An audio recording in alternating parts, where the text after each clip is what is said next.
Hürmetli vatandaşlar, kardeşler, Türk milletli Tatarstan halkı. Respublika Perşin cemaatçiligi hem Yakov Milyan isimdagi kultur üzerinde sizni Tatarstan Respublikası günü bilen kutlayın. Köklerimiz oyaz, illerimiz emin, tavınlarımız mol bulsun.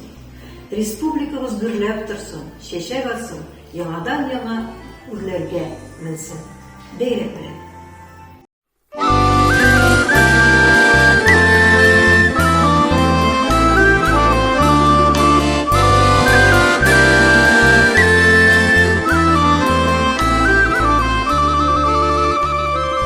Başlarına giyen eşlepenen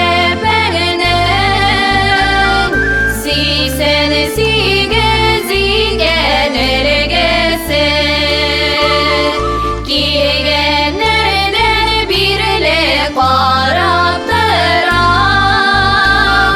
Seziken sizden şak ezgese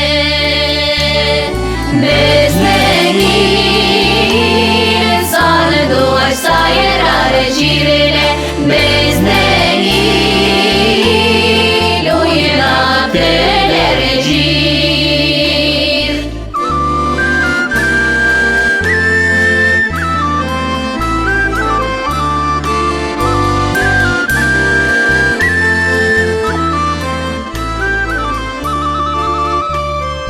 Alma bahçasına ay Matur kızlar almacıyadır Yüzleriniz yaktı sözünüz dağılır Kum erkeğin sözünü söyledir Beznegir sandı ay sayırar cirele Beznegir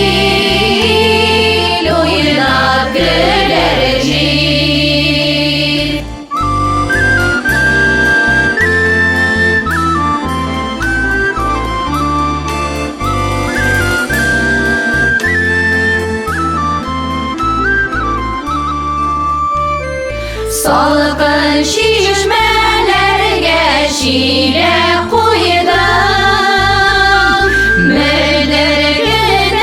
Meldere dolasın değil Sizler şakırganıma bizler gidin Gün erkekleriniz bulasın değil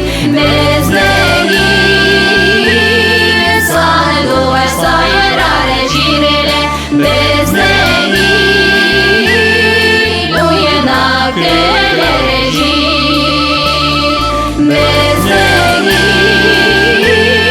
sana duvar sayırar cirele